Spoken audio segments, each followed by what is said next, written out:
1장을 통해서 형통의 길이라는 제목으로 말씀을 전하겠습니다. 여호수아는 갑자기 왜 여호수아를 하는가 신명기를 하다가 두 가지 이유 때문인데요. 첫 번째는 제가 지금 이 성경 해설서를 지금 작성하고 있는데 구약의 마지막으로 작성한 책이 여호수아예요. 근데 여호수아 1장을 지난번에 설교했던 것을 이렇게 보니까 미흡해서 좀 보완을 해야 되겠다 해서 여호수아 1장을 보는 것이요. 두 번째 이유는 이 신명기서의 가장 중요한 것이 바로 성경 암송입니다. 그럼 우리 성경 암송을 오늘 어떻게 해야 될 것인가? 이것이 바로 형통의 길인데 이것을 구체적으로 오늘 또 가르치고 서로 알게 하려고 그래서 여호수아 1장을 특히 1장 8절 1장을 가지고 강의를 하도록 합니다. 이 여호수아는 여호수아라는 이름은 여호와 수아입니다. 여호와 수아. 여호와 하나님께서 구원하신다. 이런 뜻이 들어있죠. 이 여호수아가 헬라어로는 예수스인데 예수스가 바로 예수죠. 예수. 그래서 예수라는 이름이 바로 여호수아입니다. 여호수아. 여호수아는 구체적으로 풀이하면 여호와 하나님께서 우리를 구원하신다. 즉 우리를 구원하시는 여호와 하나님 이런 뜻이죠. 그러므로 예수라는 이름 속에 이미 여호와가 들어있습니다. 그래서 예수는 곧 여호와 하나님이시다 이 말입니다. 그래서 여호와 하나님이신데 어떤 특징을 가지고 오신 여호와 하나님이신가? 바로 우리를 구원하기 위해서 오신 여호와 하나님이 바로 예수다 이런 뜻이 딱 들어있습니다. 자, 이걸 보면은 모세는 율법의 대표요. 그래서 율법으로는 가나안 땅에 들어가지 못한다 하는 것이 보이고 있으며 저 가나안 땅은 율법을 행해서는 들어가지 못합니다. 우리의 공로로서는 들어가지 못해요. 그러나 여호수아를 따라가면 들어갑니다. 즉 예수를 믿고 의지하면 들어간다 하는 것이 딱 보이죠. 영적 의미가 원리가 보이죠. 그래서 천국은 어떻게 들어가는가? 바로 우리가 우리의 공로로 들어가는 것이 아니라 우리의 공로는 0.1%도 거기에 해당되지 않습니다.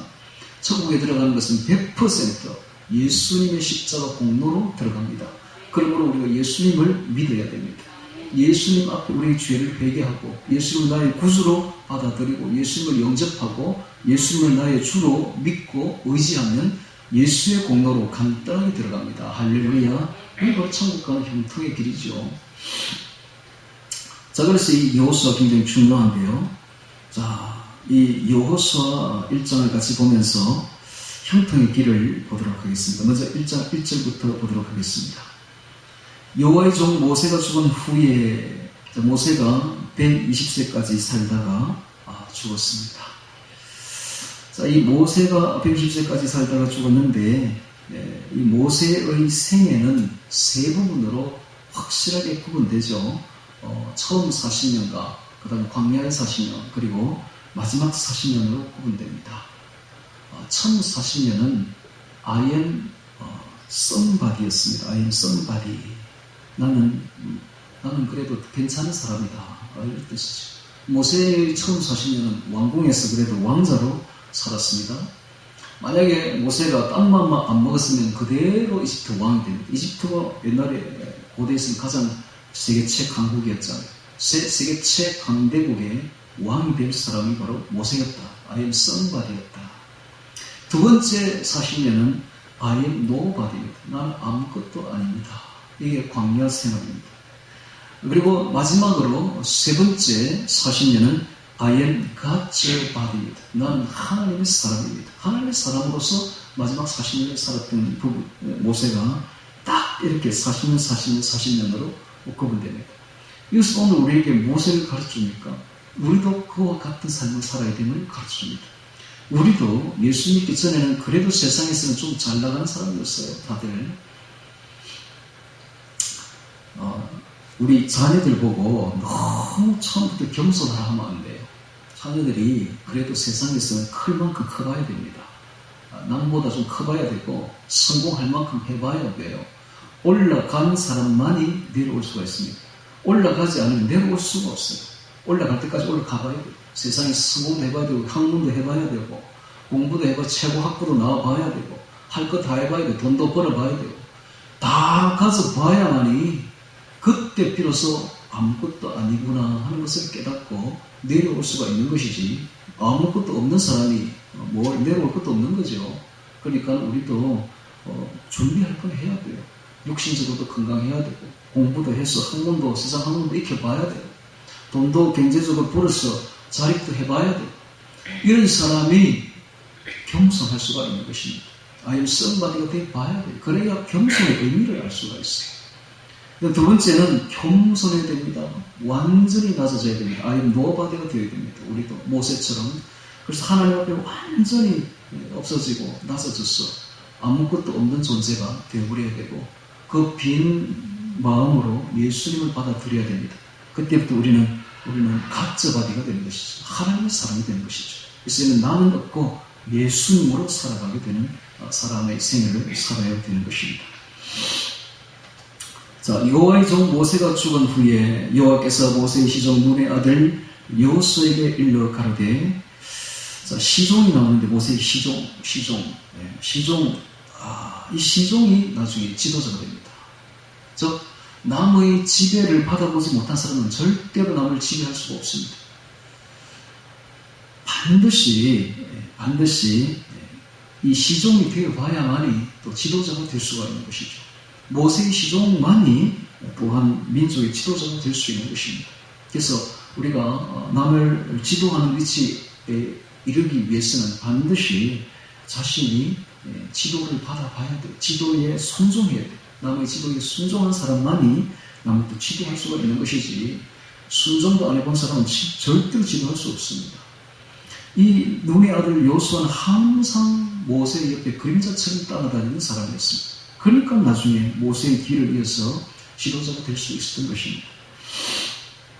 2절에 보겠습니다. 일러 가라사대 내 종 모세가 죽었으니 이제 너는 이 모든 백성으로 더불어 일어나 이 요단을 건너 내가 그들과 이스라엘 자손이 주는 땅으로 가라. 일어나 어떤 일을 결연히 수행하라 이런 뜻입니다. 일어나 이 요단을 건너 내가 그들과 이스라엘 자손이 주는 땅으로 가라.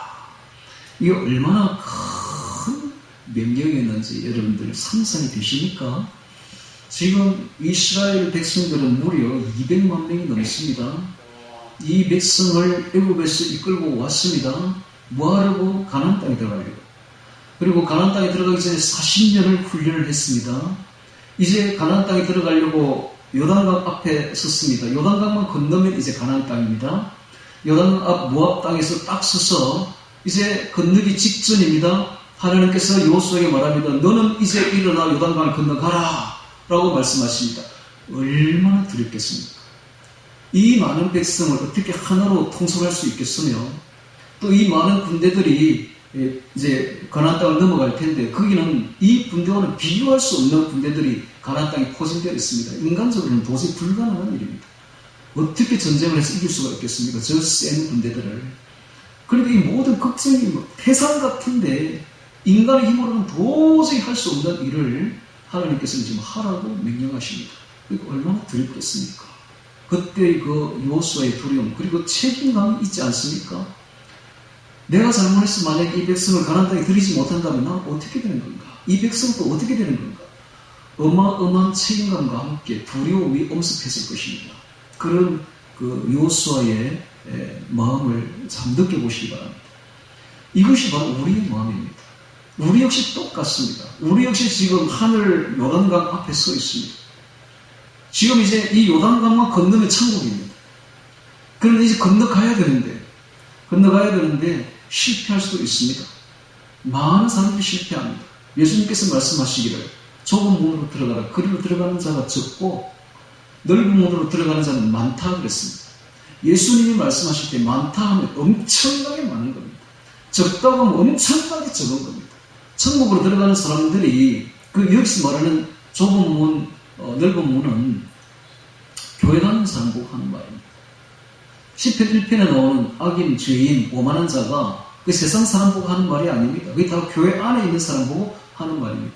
교회 안에 오만한 자가 있다는 거예요. 하나님 말씀 무시하는 자가 있고 죄인들이 있다는 거예요.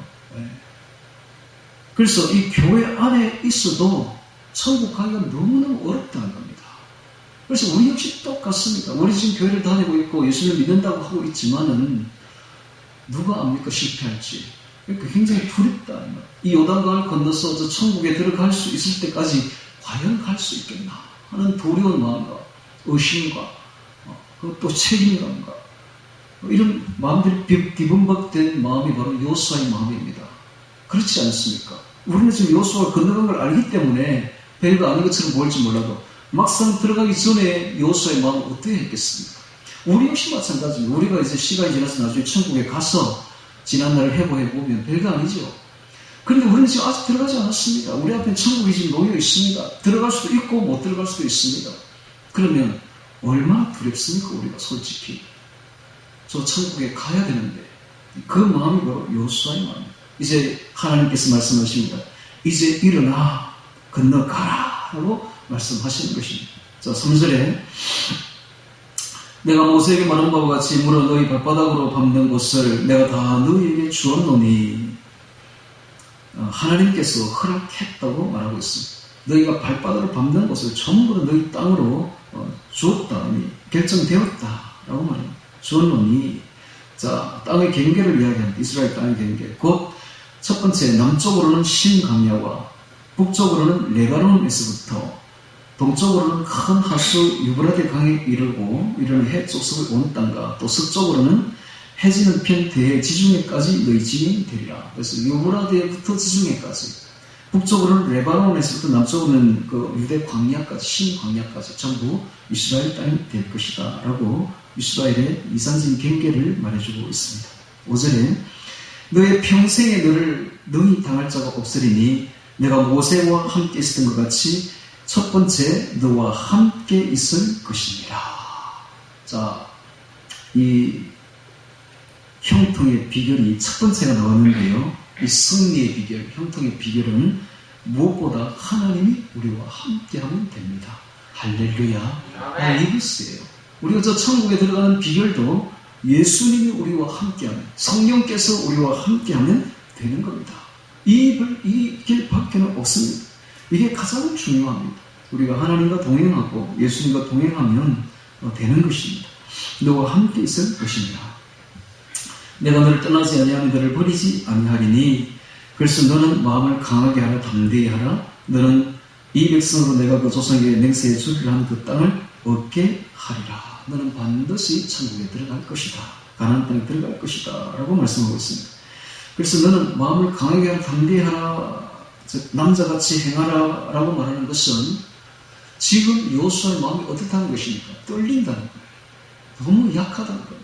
인간적으로 솔직히 너무 큰 책임감 앞에 이 거대한 200만 명이 넘는 이 백성들을 어떻게 다 저 천국으로 가나안 땅으로 돌려야 되는데 이 책무 앞에, 그리고 또 그 가나안 땅에 얼마나 무서운 백성들이, 전쟁에 능한 사람들이 서 있으니까 저걸 다 깨부숴야 되는 이런 마음, 모든 것들이 다 뒤범벅이 되어서 너무나 두렵고 떨리는 마음으로 있었을 때에 하나님께서 하시는 말씀이 너는 두려워하지 말아라, 강하게 하라, 담대히 하라 라고 말씀하십니다. 얼마나 큰 위로가 됩니까? 이 말씀 한마디면 끝나는 거예요. 그래서 우리도 마찬가지입니다. 이 세상을 살아갈 때 큰 떨림과 슬픔과 고독과 이런 두려움이 응습할 때에 주님의 말씀 한마디만 들으면 끝나는 거예요. 할렐루야. 그래서 하나님 말씀이 무섭다는 거예요. 우리에게 위로가 되고 진정한 힘이 된다는 것입니다. 하나님은 처음부터 문제를 해결해 주지 않습니다. 기도를 하면, 문제 앞에서 기도하면 말씀을 들려주십니다. 말씀을 들려주시면 우리 마음이 평안함을 찾습니다. 안정을 얻게 됩니다. 그리고 담대함을 가지게 된 것입니다. 그러면 다음 문제는 저절로 풀리게 되어 있습니다. 저절로 풀리게 되어 있습니다. 그런 거 많이 있죠. 기도하다 보면. 예를 들면 이런 겁니다. 어떤 집사님의 아내가 암이 들었어요. 암 선고를 받았어요. 보통 사람들이 암 선고 받으면 정신이 하나도 없죠. 그 표현을 이렇게 하더라고요. 총알에 맞은 기분대. 전쟁하다 총알에 팍 맞은 기분. 암이 딱 선고내리면 정신이 없는 거예요. 그래가지고 이제 이번에 있는데 이 집사님이 기도를 한 거예요. 하나님께. 기도를 하니까 하나님께서 내가 낫게 하여 주리라 음성을 딱 들은 거예요. 들으니까 어때요? 아직 남은 낫지 않았지만 마음이 편안해지는 겁니다. 하나님 방금 들려주셨잖아, 음성을. 그래서 마음이 편안한 거예요. 그런데 좀 있으니까 이제 병문을 열고 교회 식구들이 막 우르르 와가지고는 그냥 울부짖고 우는 거예요. 하나님 어떻게 해요? 이 사람은 어떻게 빙긋이 웃는 거예요. 괜찮습니다. 지사님 괜찮습니다. 왜? 들었거든 말씀을. 그러니까 편안한 거예요. 그런데 시간이 지나니까 하나님이 싹 낫게 해주신 거예요. 이렇게 하나님은 바로 낫게 해주지 않습니다. 맨 먼저 기도하면 우리 마음속으로 내적 음성을 들려주셔요. 그 음성을 딱 듣게 되면 담대함을 가지게 되는 것입니다. 결론을 딱 일러줬잖아. 하나님 낫게 하리라 했죠. 그와 같이 시간이 지나면 그와 같이 되는 것입니다. 마찬가지로 지금 하나님께서 결론을 딱 일러줍니다. 내가 너희 땅을 주리라 했잖아요. 땅을 주었노니 했잖아요. 너희 발바닥으로 밟는 것은 내가 다 너희에게 주었노니 과거형으로 딱 표현하잖아요. 그래서 하나님 결론만 이야기해 주신다. 결론을 얻고 나면 마음이 편안하다는 겁니다. 마음을 강하게 하라 담대히 하라. 자, 7절에 보겠습니다. 오직 너는 마음을 강하게 하고 극히 담대히 하여 나의 종 모세가 너에게 명한 율법을 다 지켜 행하고 좌로나 우로나 치우치지 말라. 그리하면 어디로 가든지 형통하리라. 좌로나 우로나, 즉 좌로 치우치는 것은 말씀을 빼버리는 것입니다. 우로 치우치는 것은 말씀에 무언가를 첨가하고 더하는 것입니다. 즉 말씀의 정보에서 벗어나서 제멋대로 하는 것이 바로 좌로나 우로나 치우치는 것이죠.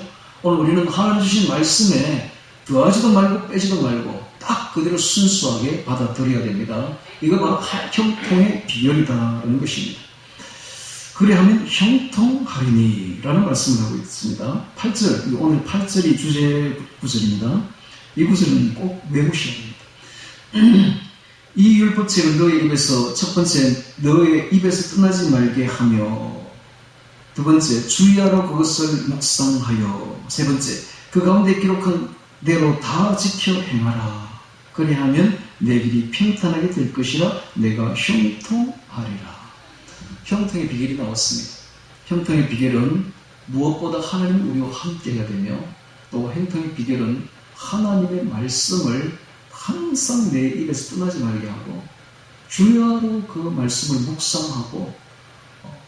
묵상하여 그 가운데 기록한 것을 다 지켜 행하면 형통하게 될 것이다. 평탄하게 될 것이다. 하나님께서 말씀하십니다. 자, 과연 그럴까요? 자, 다른 구절에서 그럼 확인을 해보겠습니다. 시편 1편 찾습니다. 시편 1편. 과연 그런지 확인을 해봅시다. 시편 1편 봅니다. 복 있는 사람은 악인의 길을 쫓지 아니하며 죄인의 길에 서지 아니하며 오만한 자의 자리에 앉지 아니하고. 이 세 사람 다 교회 다니는 사람이라고 그랬죠? 네, 세 사람 다 교회 다니는 사람입니다.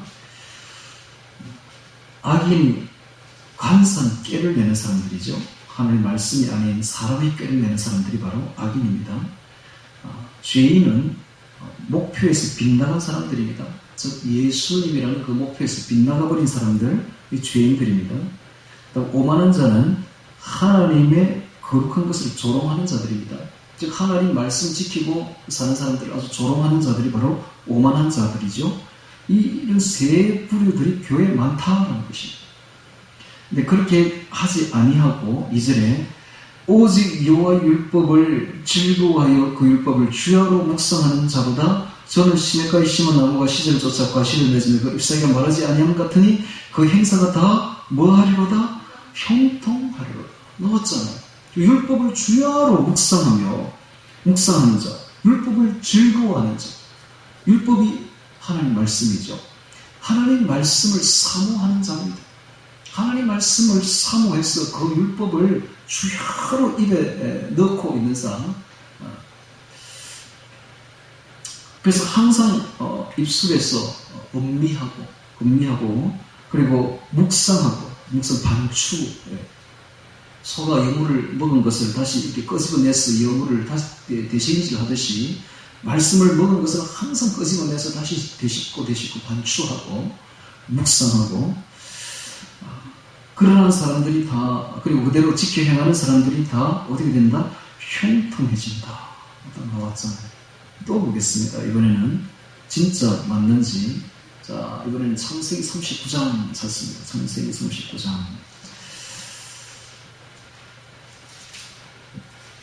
창세기 39장 요셉의 일을 보도록 하겠습니다. 요셉은 하나님 말씀이 풍성한 사람이죠. 꿈을 꾸었다는 것은 당시에 하나님 말씀이 풍성한 사람이다. 이런 뜻입니다. 자, 39장 2절 보겠습니다.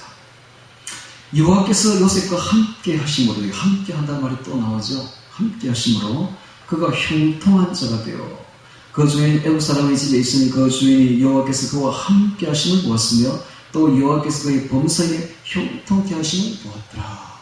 자, 형통의 비결이 또 나왔는데 하나님께서 함께 하시니까 형통하고 하나님의 말씀이 풍성하니까 형통하더라는 것입니다. 자, 여기 보니까 지금 이 요셉은 종으로 팔려갔습니다. 들어볼 때는 형통이 아니라 가장 비참하고 불행한 인생을 살고 있음에도 불구하고 하나님께서는 형통이라는 말을 두 번이나 하고 있습니다. 그렇지 않습니까? 뭡니까? 사람이 보는 거하고 하늘 보는 거 틀리다. 사람이 볼 때는 너무 불행한 지금 노예로 팔려간 인생이지만 결코 그렇지 않다. 하나님께서 함께 하시면 하는 일마다 형통해지고 결국은 그 모든 것이 전화위복에 이어서 큰 형통을 이루어버린다 하는 것을 알 수가 있습니다. 그래서 형통과 평탄의 비결이 나왔는데 바로 하나님 말씀입니다. 하나님이 말씀이 곧 하나님이므로 우리가 하나님 말씀과 함께 있으면 하나님이 우리와 함께 하는 것이 된 것입니다. 그래서 하나님이 우리와 함께 할 때 우리는 형통해집니다. 자, 그 이야기는 8절 이야기는 나중에 상세히 따로 하도록 하겠습니다. 9절에 보겠습니다. 내가 너에게 명한 것이 아니야. 너는 마음을 강하게 하고 담대히 하라. 몇 번씩이나 두려워 말라 놀라지 말라. 이렇게 말하는 것은 당시에 이 여호수아가 요단강 건너기 전에 굉장히 두려워하고 있다 하는 것을 알 수가 있습니다. 오늘 우리도 마찬가지입니다. 우리도 하늘 천국에 들어가기 전입니다. 직전입니다. 이제 요단강만 건너면 됩니다. 얼마나 지금 시대적으로 가까운지를 아십니까, 여러분들? 지금 예수님이 가까이 온지. 저는 미국 대선을 보면 알 수가 있어요. 어떻게 미국이 저렇게 갑자기 불법이 선언한 나라가 되어버렸는가. 이건 기적과 같은 일이에요. 어떻게 저렇게 되어버렸는가. 어떻게 이럴 수가 있는가. 우리나라도 마찬가지죠. 우리나라도 마찬가지고 미국도 마찬가지입니다. 이걸 가지고 많은 유튜버들이 공을 싸매고 있습니다. 우파 유튜버들 보면 곧 다시 또 군대들이 제기해서 쿠데타를 일으킨다는 등 계엄령을 선포한다는 등 여러 가지 추측이 난무합니다만은 한 가지 확실한 것은 성경입니다. 그래서 성경은 고급 정보죠. 성경은 고급 정보입니다. 성경은 말씀한 대로 그대로 이루어집니다. 그래서 누가 예언하고 누가 예측하는 것보다 정확한 것이 성경인데, 성경 마태복음 24장에서 예수님이 뭐라고 말씀하시느냐. 때가 되면, 마지막 때가 되면, 예수님 올 때가 되면 불법이 성할 것이다 했는데 딱 그대로 되고 있습니다. 지금. 그러니까는 이건 인간이 할 수 없는 부분입니다. 인간이 아무리 해도 안 된다. 왜? 예수님이 그렇게 말씀하셨고 예수님 말씀대로 돼가는 거예요. 즉 예수님이 디자인이다. 우리나라가 이렇게 되고 미국이 이렇게 되는 것은 예수님이 디자인이다 하는 것을 알 수가 있습니다. 그러므로 불법이 성한 이 시대에 우리는 더욱더 주님이 가까이 온 줄 알고 이제 요단강 가까이 왔습니다. 이제 건너기만 하면 되는 그런 시점에 온 줄 알고 이 시대를 보면서 우리가 더욱더 각성해야 되고 경계해야 되는 것입니다. 자, 그래서 9절에 보니까 내가 너에게 명한 것이 아니야. 마음을 강하게 하고 담대히 하라. 두려워 말며 놀라지 말라. 내가 어디로 가든지 내 하나님 여호와가 너와 함께하니라 하시니라. 이제 우리의 최대 관심은 요단강 건너는 것입니다. 건너서 천국으로 하늘 가나안 땅으로 들어가는 것이 우리 최대의 목표가 되어야 되고 최대의 이슈가 되어야 될 시대에 우리가 서고 있습니다. 자, 10절에 보겠습니다. 이에 여호수아가 백성 유사들에게, 유사는 쇼테림으로서 행정관리, 글을 쓰는 사람들 이런 뜻입니다. 행정관리들을 말합니다. 유사들에게 명하여 가로되 진중에 두루다니며 백성에게 명하여 이르기를 첫째는 양식을 예비하라. 그래서 양식을 예비하라. 왜 양식을 예비하라고 했을까요? 이제 하늘의 만나가 딱 건너면 끝난다. 요단강 이편에서는 하나님이 하늘에서 만나를 내려주셔서 우리가 먹고 살았지만은 요단강을 딱 건너는 순간부터는 하늘의 만나가 딱 끝인다. 그러니까 양식을 예비하라 라고 말하고 있습니다. 자, 이 말 속에는 오늘 우리가 어떻게 이걸 받아들여야 될까요? 영적, 육적으로 준비하라로 받아들여야 됩니다. 우리도 지금 하늘나라로 들어가기 위해서 영적, 육적으로 준비해야 되는데 육적으로는 뭘 준비해야 될까요? 첫 번째는 학식을 준비해야 됩니다. 세상 학문도 해야 돼요. 세상 학문 아무것도 아니다고 치부해버리면 그 사람은 아무런 준비도 하지 않은 것이 됩니다. 세상 학문도 할 만큼 해봐야 됩니다. 그 다음에 경제적으로도 자립을 해야 됩니다. 세상 돈도 벌어야 돼요. 경제적으로 자립을 해야 돼요. 나는 하늘나라 갈 사람인데 돈이 뭐 필요하냐 이렇게 하면 곤란합니다. 준비해야 돼요. 그 다음에 세 번째, 건강도 유지해야 됩니다. 건강 깨지면 아무것도 안 돼요. 육적으로 준비할 게 건강, 학식, 경제적인 준비를 딱 해야 됩니다. 그 다음 이제 준비해야 될 게 두 번째는 영적 준비를 해야 됩니다. 영적 준비는 지금 계속적으로 말하고 있습니다.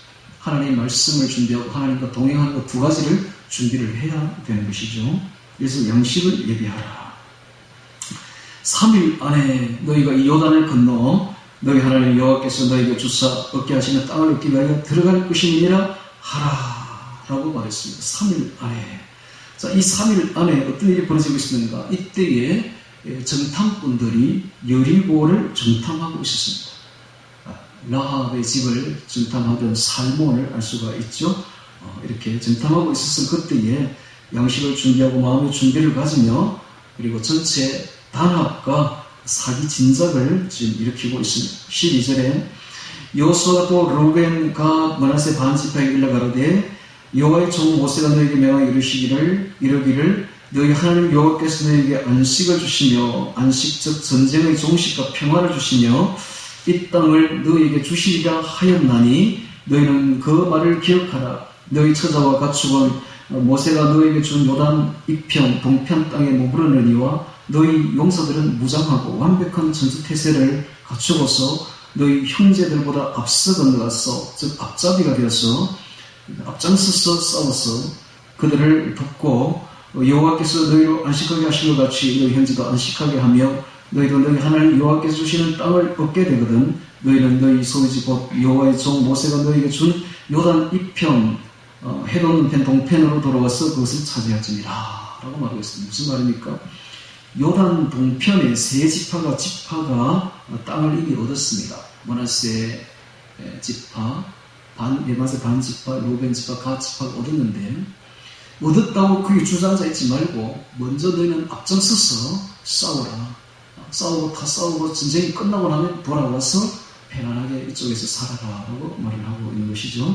자, 16절에 그들이 여호수아에게 대답하여 가로되 당신이 우리에게 명하신 것은 우리가 다 행할 것이요 당신이 우리를 보내시는 곳에는 우리가 가리이다. 자, 그들이 모세에게서는 불수종하기 일쑤였지만 지금 새로운 지도자 여호수아를 인정하고 그 앞에 못다한 충성을 다하겠다고 지금 계리를 다지고 있습니다. 가리이다. 우리는 범사에 모세를 청종한 것 같이 당신을 청종하려니와 오직 당신의 하나님 여호와께서 모세와 함께 계시던 것 같이 당신과 함께 계시기를 원하나이다. 지금 여호수아를 모세와 같은 지도자로 높이고 있습니다. 왜 이런 일이 벌어졌을까요? 그것은 당시에 그 여호수아가 사실은 모세에 비교할 수가 없는 존재죠. 모세는 너무 위대한 존재고 여호수아는 모세에 비하면 빛이 너무 없는 거죠. 그때 하나님께서는 어떻게 이 여호수아를 백성의 지도자로 세웠는가 하면 바로 이 요단강을 건널 때 기적을 보여주시고 있습니다. 요단강을 건널 때에 먼저 제사장들이 법궤를 메고 요단강에 발을 들여놓는 순간에 요단강이 물이 딱 그치고 그 물이 산처럼 쌓이기 시작하고 흐르지 않았습니다. 그래서 백성들이 그 흐르지 않는 요단강을 건너서 건너게 되죠. 그걸 보고 백성들이 다 여호수아는 바로 모세와 같은 지도자가 하고 모세 대신 다음으로 여호수아를 올리게 된 것입니다. 하나님은 이렇게 지도자에게 권위를 부어주시는 분이 되는 것입니다. 가리이다 17절에 보겠습니다. 우리는 범사에 모세를 청종한 것 같이 당신을 청종하려니와 오직 당신의 하나님 여호와께서 모세와 함께 계시던 것 같이 당신과 함께 계시기를 원하나이다. 18절에 누구든지 당신의 명령을 거역하여 하며 무릇 당신을 시키시는 말씀을 청종치 아니하는 자 그는 죽임을 당하리니 오직 당신은 마음을 강하게 하시며 담대히 하소서. 당신의 말을 듣지 않는 자는 죽임을 당할 것이다. 그러므로 마음을 강하게 하고 담대히 하라고 말하고 있습니다. 즉 무슨 말입니까? 이들이 지도자를 중심으로 일치단결하였다 하는 것을 알 수가 있습니다. 사탄은 내분을 일으킵니다. 사탄은 이간질하는 자입니다. 디아볼로스죠. 그래서 교회가 하나님의 나라가 이 내분이 일어나면 망하게 됩니다. 그래서 내분이 일어나지 않도록 일치단결하는 것이 전쟁보다 더 중요합니다.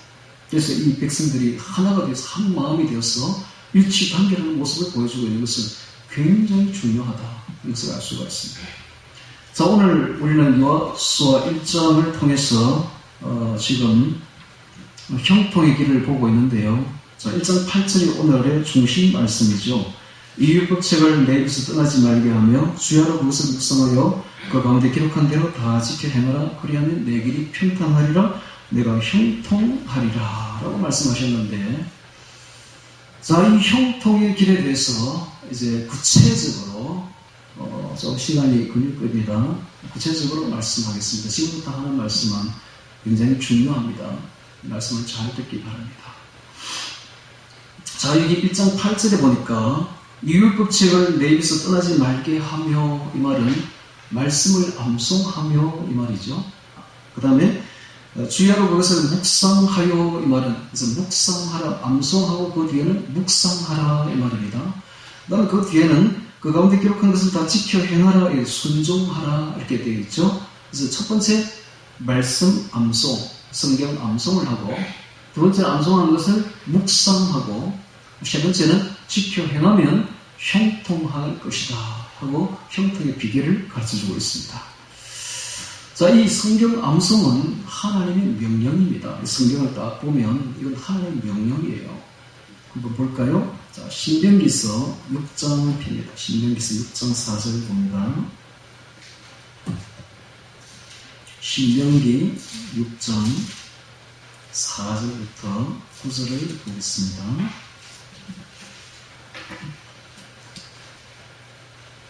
자, 이스라엘 백성들은 이 말씀을 그대로 순종함으로써 세계 최고의 민족이 되었습니다. 세계를 좌지우지하는 바로 최고의 민족이 된 것이죠. 이 말씀을 그대로 순종했기 때문에 그렇습니다. 왜? 이것은 하나님의 명령이기 때문입니다.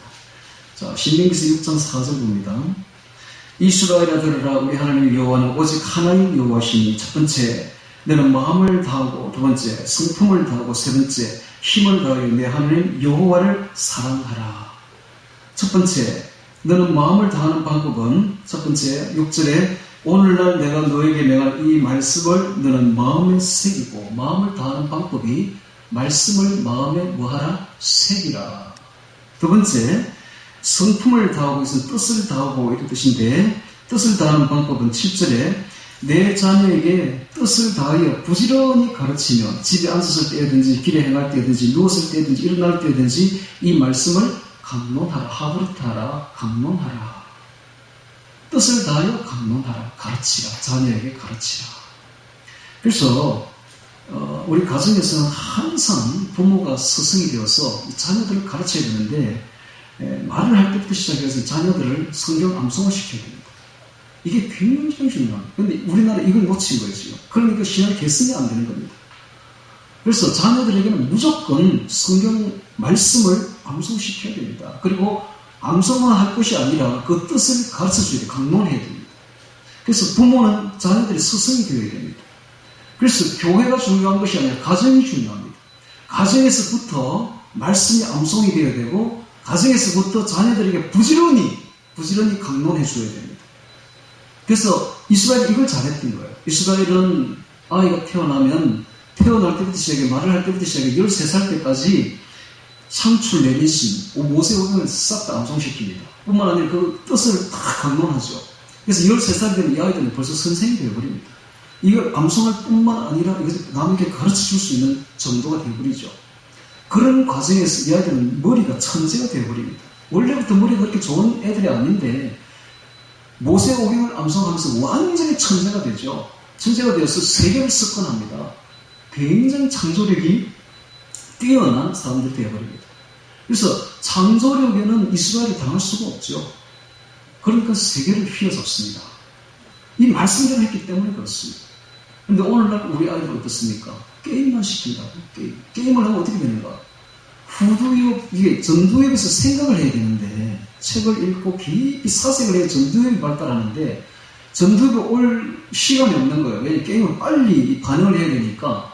그래서 시청각 교육을 많이 하고 게임을 많이 하면은 전두엽이 발달이 안 됩니다. 후두엽만 발달됩니다. 그럼 어떻게 되는가? 아주 머리가 아주 완전히 엉망이 되어버리죠. 나중에 생각하기를 싫어하는 사람이 되어버립니다. 이런 사람들은 나중에 성공하지 못합니다. 결국은 뒤처지게 되고 남의 그 아래에 쓸 수밖에 없는, 즉 꼬리가 될 수밖에 없는 사람이 될 수 있는 구조밖에 안 되는 거예요. 그럼 꼬리가 되지 않고 위에 서서 머리가 될 수 있는 구조를 하려면 어떻게 돼요? 성경을 암송시키고 성경을 하브리타시키고 강론시키고 해야 되는 겁니다. 그러면은 전두엽이 발달해요. 전두엽이. 그러면은 머리가 되는 겁니다. 바로 원리가 여기 있습니다. 근데 이거를 아무도 이야기하지 않았고 가르치지 않았고 교회에서 그렇게 하지 않았기 때문에 오늘날 교회가 이렇게 힘이 없는 겁니다. 오늘날 우리나라 교회 정도 되면 세계를 습관해야 돼요. 우리나라는 말할 필요가 없고 기독교인들이 우리나라를 휘어잡아야 되고 세계를 휘어잡아야 됩니다. 정치, 경제, 사회, 문화 전반에 걸쳐서 완전히 휘어잡아야 되는데 뭡니까? 하나도 잡는 게 없어요. 왜 그렇습니까? 교육이 잘못되어 버린 거예요. 교육이 잘못되어 성경 암송을 안 시킨 거죠. 지금이라도 늦지 않았습니다. 지금이라도 우리 아이들 교육을 잘 시키면 됩니다. 그다음 세 번째 힘을 다하여 돼 있죠. 8절부터입니다. 너는 또 그것을 내 손에 메어 기호를 삼으며 내 미간에 붙여 표를 삼고 또 내 집 문을 저 바깥문에 기록할지니라. 이게 태필림인데 조그마한 상자를 머리에 이마에 붙이고 손목에 메고 똑같은 말씀을 문설주에 기록하라 했는데 이게 뭐가 들어있느냐? 이건 바로 전도입니다. 전도. 말씀을 선포하는 거죠. 그래서 우리는 힘을 다하여 말씀을 전도하고 선포해야 됩니다. 자, 이 세 가지는 바로 하나님의 명령이죠. 그래서 이게 얼마나 이걸 중요하게, 이 말씀이 지금 쉐마인데 이 말씀을 중요하게 이스라엘에서는 어느 정도냐 하면 부모가 죽을 때에 유언을 뭘 하는가? 재산 분배를 유언을 하지 않고 재산은 다 그냥 헌납해버립니다. 뭘 하는 거예요? 이걸 합니다. 너는 마음을 다하고 뜻을 다하고 힘을 다하여 주 너의 하나님을 사랑하라. 그리고 죽는 거예요. 이게 유언이에요. 그 정도로 이분들은 이 말씀을 소중하게 생각합니다. 이 말씀은 오늘 우리에게도 그대로 와닿은 하나님의 명령입니다. 자, 그리고 또 성경 말씀은 예수님의 명령이기도 합니다. 이번에는 마태복음 28장 찾습니다. 마태복음 28장 마지막 부분에 보겠습니다. 예수님은 유언이기도 하고 지성 대명령이죠. 18절 봅니다. 마태복음 28장 18절.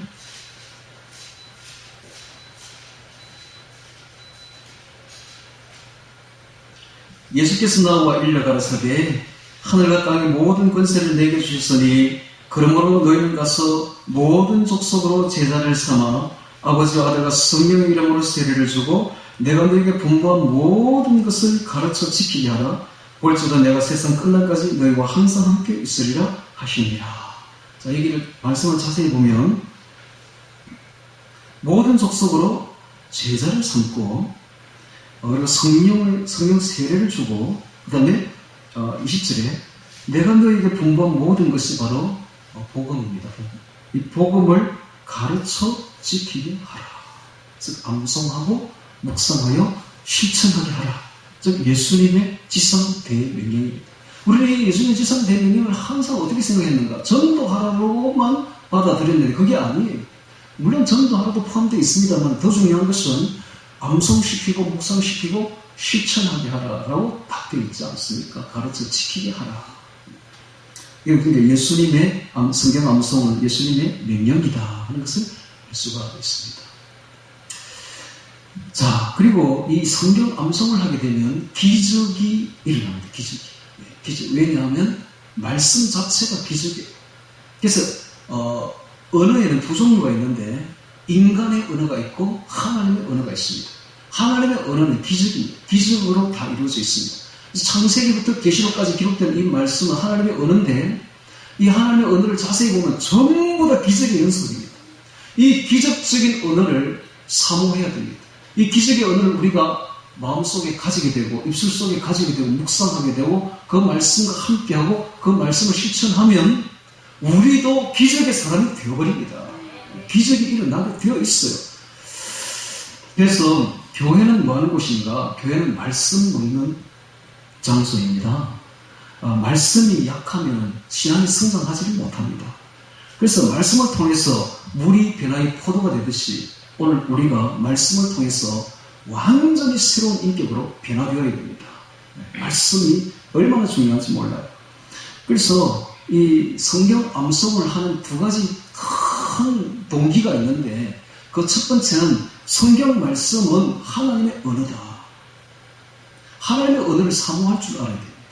그렇죠? 하나님의 언어를 우리가 사모해서 그 말씀을 내 것으로 가지려고 해야 돼요. 우리가 항상 사람의 언어만 속에 들어 있으면 사람밖에 더 되겠습니까? 그러나 하나님의 언어를 가지게 되면 기적의 사람으로 변화된다. 그래서 하나님의 언어를 사모해야 된다 하는 것을 알 수가 있습니다.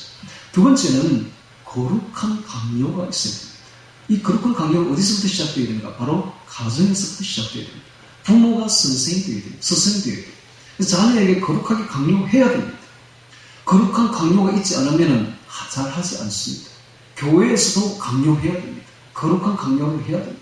그래서 항상 우리 주보에는 오늘 또 암송하라고 이렇게 암송 구절이 나갔는데 일주일 동안 이거 암송하시기 바랍니다. 해야 됩니다. 거룩한 강요가 있어야 됩니다. 가정에서도 교회에서도 거룩한 강요와 함께 해야 되는데 본인들은 어떻게 받아들여야 되는가 이것을 이 말씀을 기적적인 언어로 하나님의 언어로 받아들여서 그것을 내 속에 품으면 내가 기적의 사람이 된다는 걸 아시고 꼭 암송하시기 바랍니다.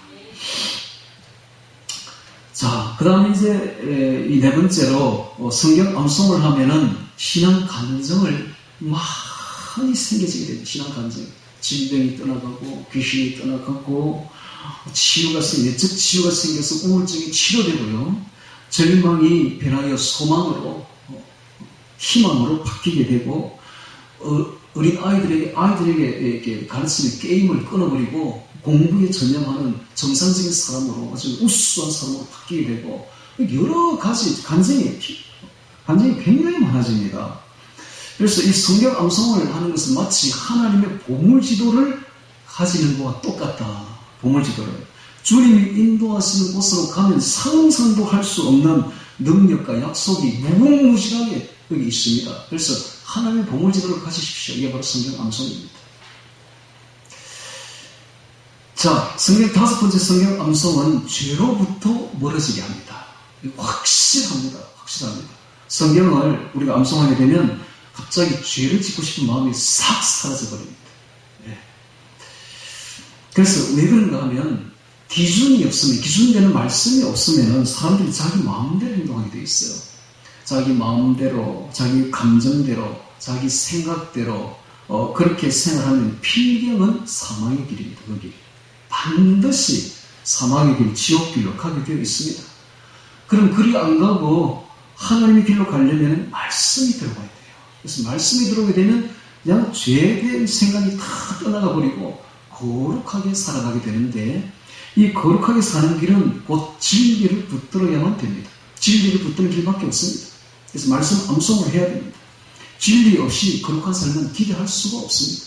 그래서 반드시 우리가 매일 암송을 해야 됩니다. 성경 암송. 그러면 죄된 생각이 다 떠나가 버립니다. 자, 영적인 영양분을 공급받아야만이 영혼이 살아납니다. 그래서 우리가 암송을 하게 되면 찬송이 저절로 일어나게 되고, 그리고 간증을 하게 되고, 선교도 하게 되고, 치유도 하게 되고, 전도도 일으키게 되고, 하나님을 경배하게 되고, 죄를 범하는 그 마음이 다 사라져서 방법 역할을 확실하게 하는 것이 성경 말씀의 암송이다 하는 것입니다. 사람은 언제나 죄에 노출되어 있습니다. 그래서 사람은 언제나 예비 범죄자들이죠. 죄는 안 지었다 할지라도 예비 범죄자들이 누구나 다 그렇습니다. 그럼 이 예비 범죄자들을 하여금 죄를 안 짓게 하는 방법은 성경 암송밖에 없습니다. 스펄전이라는 목사는 이렇게 말했습니다.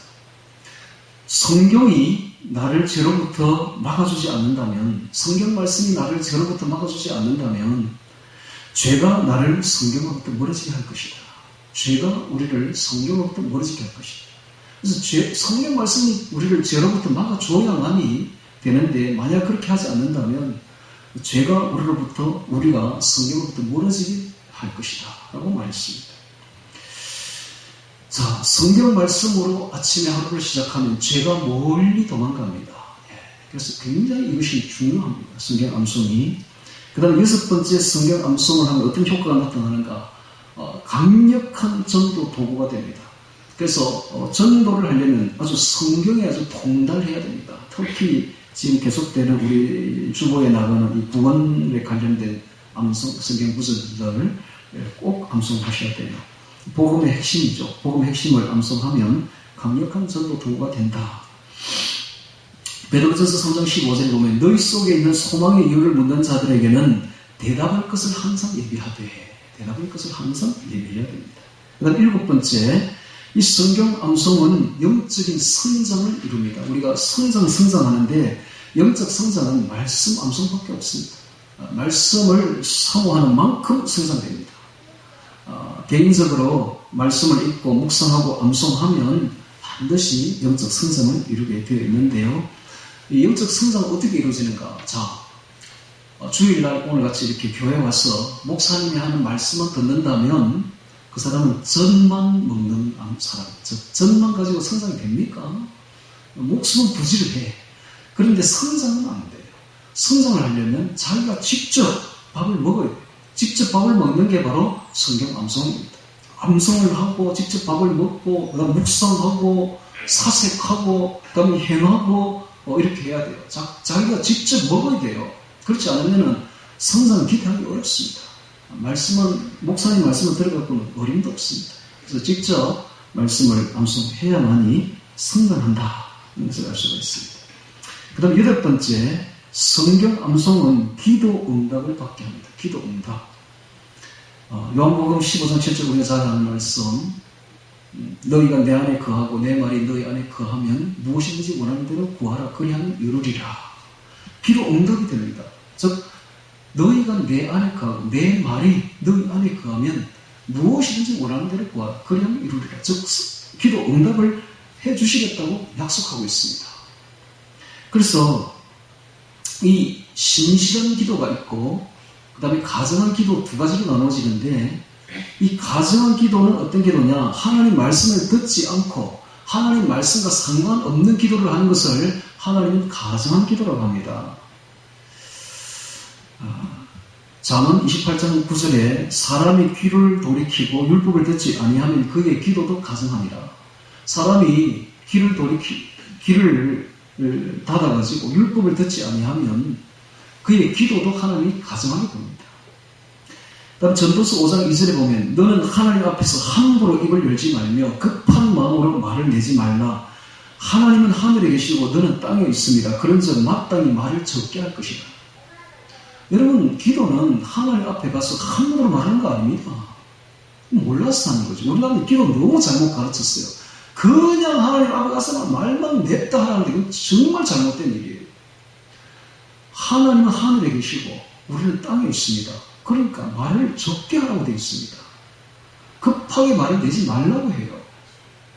그럼 어떻게 해요? 하나님 말씀을 알아가지고 하나님 말씀대로 기도해야 됩니다. 그리고 말하는 기도보다 듣는 기도를 많이 해야 돼요. 우리가 말만 하지 말고 들으려고 노력해야 돼요. 하나님 저에게 말씀하여 주옵소서. 저는 기도할 때 말하는 기도는 5% 정도밖에 안 하고 듣는 기도 95% 합니다. 하나님 우리에게 할 말이 너무 많으셔요. 그 말씀을 들어야지. 왜 하나님 앞에 가서 우리가 사람인데 하나님 하늘에 계시고 우리 땅에 있는데 우리가 낮은 사람, 높은 사람 앞에 가서 말을 많이 하는 건 신뢰입니다, 여러분. 그렇지 않습니까? 나이가 적은 게 나이 많은 사람 앞에 가서 말을 많이 해보세요. 이건 못 배웠다고 한다고. 신뢰라고 그게 아주 예의 범절에 어긋나는 일입니다. 나이 적은 사람은 나이 많은 사람 앞에 가서 무조건 겸손하고 말을 적게 해야 돼요. 말은 형자를 보십시오. 형자. 말하는 사람도 있잖아요. 스피커. 형은 나이 많은 사람입니다. 형이 말하지 동생이 말하는 거 아닙니까, 여러분? 한자에 그렇게 되어 있잖아요. 그러니까 우리가 하나님 앞에 가서 말을 함부로 하는 거 아니에요. 기도도 마찬가지. 기도도 함부로 하는 거 아닙니다. 그럼 기도를 제대로 하려면 어떻게 되는가? 말씀을 아는데, 말씀을 암송하는데 그 말씀대로 기도하면 됩니다. 확실한 기도 응답이에요. 확실한 열쇠입니다. 응답이 열쇠입니다.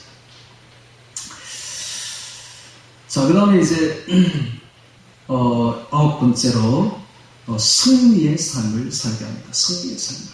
네, 그렇습니다. 오늘 이야기한 대로 위로를 받고 말씀대로 하면 승리의 삶을 살게 되고 큰 말씀은 우리에게 큰 위로요, 큰 소망이 됩니다.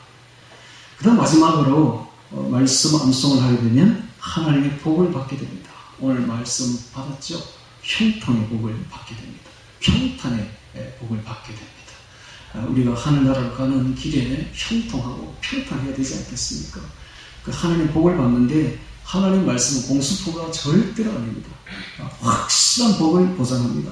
그래서 읽고 암송하고 지켜 행하기만 하면 풍성한 복을, 상상도 할 수 없는 복을 받게 됩니다. 확실합니다. 기독교 복음이 들어간 곳을 보십시오. 세계 최고의 강대국들이 됩니다. 마찬가지로 개인도 마찬가지입니다. 말씀이 내 안에 들어온다는 것은 온갖 복이 다 들어온다. 지상의 복부터 해가 하늘의 복까지 몽땅 다 들어온다. 풍성한 복을 받게 됩니다. 말씀을 암송하시기 바랍니다. 자, 그러면 어떻게 암송해야 될까요? 방법. 시간이 좀 같지만 방법까지 이야기하고 마치겠습니다. 자, 암송하는 방법입니다.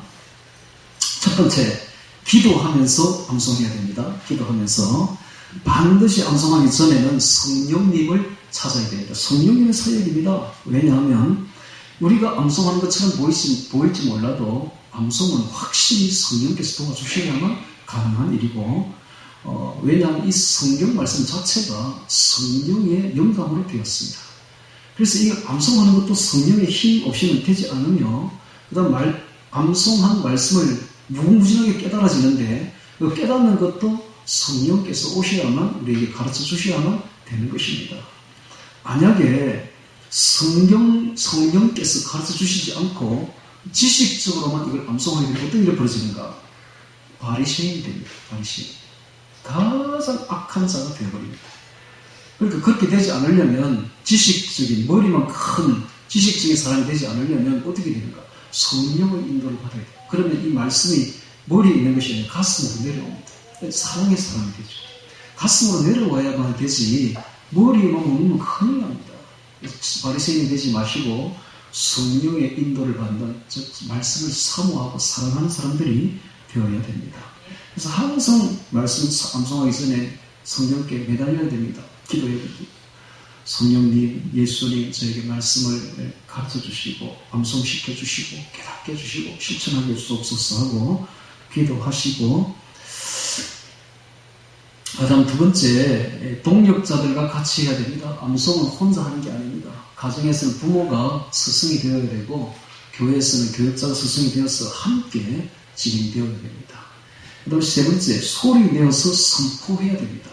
암송은 입으로만 속으로만 하면 절대 암송은 안 됩니다. 큰 소리를 내서 해야 됩니다. 그러면 우리 귀에 들리게 해야 됩니다. 귀에 들리면 이 참 암송이라는 게 뇌로 바로 전달돼요. 이 소리가 귀로 와서 뇌로 전달됩니다. 그래서 이게 크고 정확하게 또박또박 귀에 들리게 암송을 소리 내서 해야 됩니다. 그러면 그게 바로 말씀 선포도 됩니다. 말씀 선포도. 그래서 굉장히 중요한데 이 교만한 사람들은 절대 소리 내지 않습니다. 누가 소리 내는가? 겸손한 사람만이 소리 냅니다. 여러분들 오늘 말씀을 잘 들으시고 겸손하게 소리 내어서 하시기 바랍니다. 이걸 잘 보려면은 불교 같은 데 가면 불경을 할 때 꼭 소리를 내서 독경하잖아요. 딱딱 목탁을 딱딱 치면서 그 비결이 바로 거기 있습니다. 소리 내서 잘 내어서요. 옛날에 또 유교 학자들 보면은 사주상경할 때 꼭 소리를 내어서 음률을 갖추어가지고 리듬을 타가면서 하거든요. 그거와 같이 해야 됩니다. 오늘 우리들도 소리를 뭐 비판하지 말고 받아들일 건 받아들여야지. 소리를 내어서 우리도 리듬을 타가면서 그렇게 하시기 바랍니다. 그 다음에 이제 꼭 이 말씀을 할 때는 반복을 해야 되는데 몇 번 반복하는가? 10번 반복합니다. 10번. 아침에 10번, 한낮에 10번, 저녁에 10번. 똑같은 말씀을 10번씩 반복하면 반드시 이루어집니다. 그리고 다음 날에는 어제 한 것도 이렇게 반복하고, 이렇게 지난번에 했던 거 하지 않는 게 아니라 계속 반복해 가면서 하면 됩니다.